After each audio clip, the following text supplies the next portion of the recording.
নির্বাচন বা ইনকিলাব জিন্দাবাদের প্রসঙ্গ নিয়ে আপনি বলেছেন, কিন্তু একটি জিনিস মানুষ কিন্তু আমার মনে হয় বুঝতে পেরেছে, সেটা হচ্ছে যে পরিবারতন্ত্রের কথা বলেছে। এরা বলেছে যে কৃষকের ছেলে প্রধানমন্ত্রী হতে পারবে, তাঁতির ছেলে হতে পারবে, এরকম একটা স্বপ্নের কথা তারা বলেছে। তো সেক্ষেত্রে সেটাকে আপনি এই বার্তাটাকে কিভাবে দেখেন? সাথে বাংলাদেশে পরিবারতন্ত্রের রাজনীতি কি কবর রচিত হতে যাচ্ছে বা হওয়ার সম্ভাবনা আছে কি?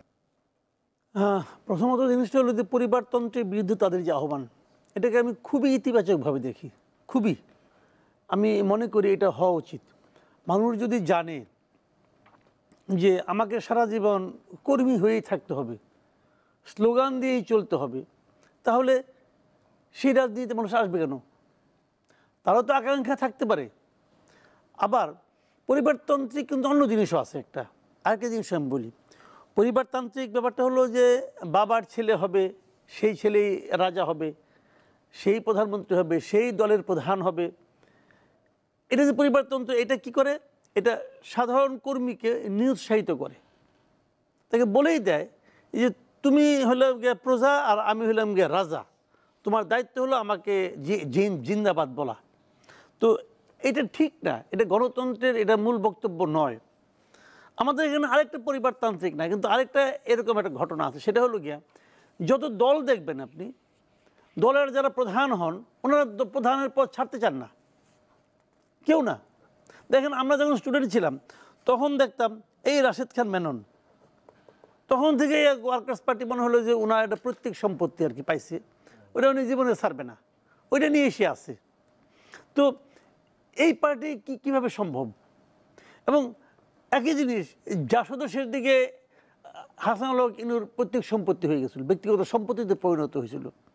তো এরা কিন্তু কেউ ছাড়ে না, ছাড়ার কোনো ইতিহাস নাই।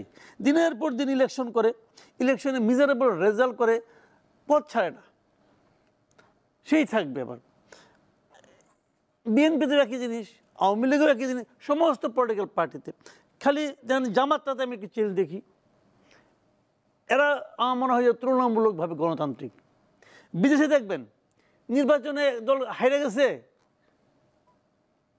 দলীয় প্রধানের পদ থেকে তাকে সরে যেতে হচ্ছে। ইংল্যান্ডে দেখেন আপনি। তো এটা কিন্তু এতটুকু সৌজন্যতা বোধ আমাদের দেশে নাই। আমাদের দেশে ম্যাক্সিমাম ক্ষেত্রে দলীয় প্রধান কখনো পদ ছাড়বেন না। তো এটা কিন্তু পরিবারতন্ত্রের যে খুব বেশি কিছু ভালো তাও আমি মনে করি না। তো এই ব্যাপারে ওদের যে বক্তব্যগুলি, আমি হাসনাত আবদুল্লাহ বক্তব্য শুনেছি, আমার কাছে খুবই ভালো লাগছে। আমি মনে করি এই ধরনের একটা পলিটিক্যাল পার্টি আসা উচিত, যারা নাকি এই চেঞ্জটা। এবং আমি এখানে আরেকটা চেঞ্জ দেখছি, দেখেন যে নাহিদ ইসলাম যে দল থেকে আসছে, সেই দলের মূল লোক ছিল আখতার হোসেন, তাই না? সেই তো মূল দলটা সেই করছে, এই নূরদের ওখান থেকে বেরিয়ে যে ছাত্র শক্তি, এবং সেই দলের তার সদস্য সচিব ছিল নাহিদ ইসলাম।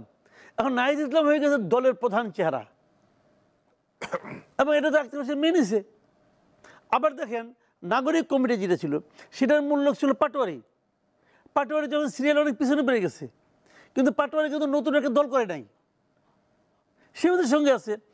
এই যে মেনে নেওয়ার যে মানসিকতাটা, যে সময়ের প্রয়োজনে কেউ এগিয়ে যাবে, কেউ পিছিয়ে আসবে, এবং এই এগিয়ে যাওয়াটা নিজের ব্যক্তিগত পরাজয় নয়, বরং দলের প্রয়োজনে এটা ভালো, এই যে মেনে নেওয়াটা, এই যে স্পোর্টিং অ্যাটিচিউডটা, আমি এটাকে প্রশংসা করি। খুব ভালো একটা তারা সিদ্ধান্ত নিয়েছে এবং তারা এটা ভালো কাজ করেছে। আমি মনে করি বাংলাদেশের যারা সিনিয়র পলিটিশিয়ান যারা আছেন, যারা অন্য অন্য পার্টিতে আছেন, তাদের এখান থেকে শিক্ষা নেওয়া উচিত যে এই ছোট ছোট ছেলেরা পারছে দেখাইতে, তোমরা তো পারতেছো না।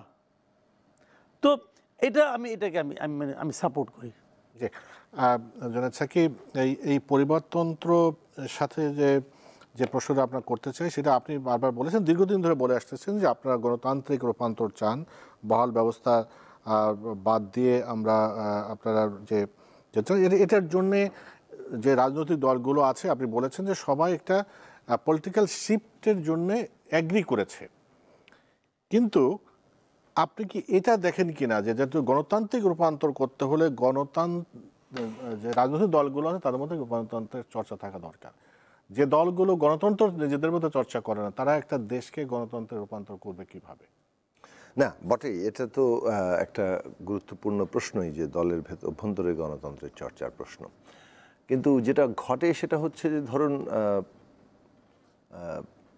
অনেক সময় হয় কি যে রাজনৈতিক নেতৃত্ব আমাদের মতো দেশগুলোতে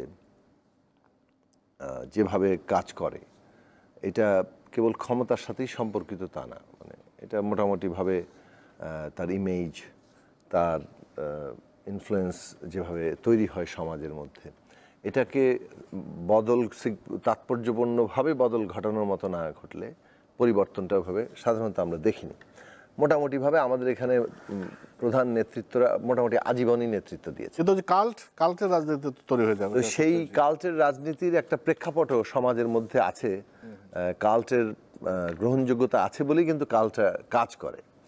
তো এখন এটা তো একটা সময়েরও ব্যাপার যে এটা বদলাবে কিভাবে। আবার যদি আমাদের মতো দলগুলোতে তাকান যারা বিকাশমান দল, নতুন দল হিসেবে কাজ করেছে, তারা এরকম হঠাৎ একটা বড় আন্দোলনের মধ্য দিয়ে আমরা যারা মানে আসিনি, তারা কিন্তু দল গড়ে তোলা বেশ কঠিন কাজ ছিল। এই দ্বিদলীয় মানে দুইটা বড় প্রধান দল যারা ক্ষমতা কেন্দ্রিক জায়গায় আছে, তাদের সাথে অন্য দুটো আরও বড় দল জাতীয় পার্টি, জামাত, তারা কিন্তু এই প্রধান দুই দলের সাথেই মানে কখনো না কখনো জোট করেছে। এই দুটোর বাইরে গিয়ে রাজনৈতিক দল গঠন করা বাংলাদেশে কতটা কঠিন ছিল সেটা তো আমরা নিজেরা অভিজ্ঞতার মধ্যে দেখেছি, আপনারাও কম বেশি দেখেছেন।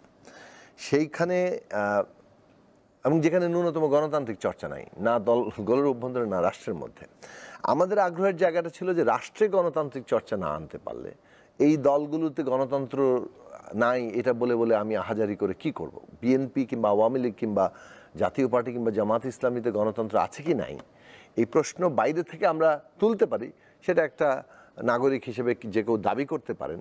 কিন্তু আসলে এই বিষয়ে সমস্যার সমাধান করার কাজটি কিন্তু ওই দলের সভ্যদের দায়িত্ব, তাদের সদস্য যারা, তারাই কিন্তু এটার একমাত্র করার ক্ষমতা রাখে, আমরা তার বাইরে থেকে এটা রাখি না। ফলে আমাদের দিক থেকে আগ্রহের জায়গা ছিল যে রাজনৈতিক দল গঠন করে রাষ্ট্রের মধ্যে গণতান্ত্রিক চর্চা ফেরাতে হবে। সেইটার চাপে সেইটা এমন কতগুলো কম্পালশন ক্রিয়েট করতে পারে যে কম্পালশনের মধ্যে দলগুলোর অভ্যন্তরে গণতান্ত্রিক চর্চা করতে বাধ্য হয়। সে কারণে আমাদের দিক থেকে আমরা বড় প্রশ্ন তুলেছিলাম যে কিভাবে রাষ্ট্র এই দলের অভ্যন্তরে গণতন্ত্র চর্চা তৈরির চাপ সৃষ্টির বদলে উল্টো দলের অভ্যন্তরে স্বৈরতন্ত্র কিংবা এরকম ব্যক্তিকেন্দ্রিক নেতৃত্বকে সহায়তা করে। একটা উদাহরণ দিই, তার মধ্যে ধরেন আর্টিকেল 70। এখন যদি আর্টিকেল 70 সংবিধানে থাকে, আপনি তো আসলে একেবারে জনপ্রতিনিধি হয়ে আসে দলদাস, কারণ আপনি দলের হাত তোলা এমপি ছাড়া কিছু না। আপনার যতই বিরোধিতা থাকুক ব্যক্তিগত, অথবা আপনার ইভেন দি কনস্টিটিউয়েন্সি আপনার জনগণও বিরোধিতা করে, কিন্তু আপনি পার্লামেন্টে এসে আপনি ভোট দিতে পারবেন না। এই যে আপনি আটকে রাখলেন, উল্টো দিকটায় যদি আর্টিকেল 70 না থাকে, তাহলে আজকে এই আমার কনস্টিটিউয়েন্সি জনগণ আমার যে জিনিসটা চায় সেটা সংসদে আমি প্রতিনিধিত্ব করব। এবং আমাকে যদি দেখা যায় যে পার্টি প্রস্তাব আর আমার প্রস্তাব ভিন্ন, পার্টির হয় আমাকে কনভিন্স করতে হবে, না আমি পার্টিকে কনভিন্স করব, একটা সিদ্ধান্তে আসতে হবে। কিন্তু অভ্যন্তরীণ আলোচনা ছাড়া ওই হুকুম দিয়ে দিল, সবাই হাত তুলে ফেললো, এটা কিন্তু সম্ভব না। আমি একটা উদাহরণ দিলাম যে এখানে বিস্তারিত সময় পাওয়া যাবে না। অনেকগুলো প্রসঙ্গ আমরা তুলতে পারি, যেমন ধরেন প্রার্থী নমিনেশনের ক্ষেত্রে প্রাইমারি, এইগুলো এমন কতগুলো ব্যবস্থা রাষ্ট্রগতভাবে আইনগতভাবে তৈরি করা সম্ভব, যেগুলো এক একটা পলিটিক্যাল পার্টির অভ্যন্তরীণ চর্চাকে ব্যাপকভাবে প্রভাবিত করবে, তার মধ্যে দিয়ে তারা গণতান্ত্রিক চর্চায় বাধ্য হবেন। সেই জায়গাটা তৈরির ব্যাপারে আমাদের আগ্রহ ছিল। ফলে আমাদের নতুন রাজনৈতিক বন্দোবস্তের স্লোগান কিংবা এই যে রিপাবলিকের গুণগত পরিবর্তন ঘটানো, সেটার মূল উদ্দেশ্য হচ্ছে রাষ্ট্র এবং রাজনৈতিক ব্যবস্থার এমন পরিবর্তন ঘটানো যাতে করে সেটা পার্টির অভ্যন্তরীণ জীবনকেও প্রভাবিত করতে পারে।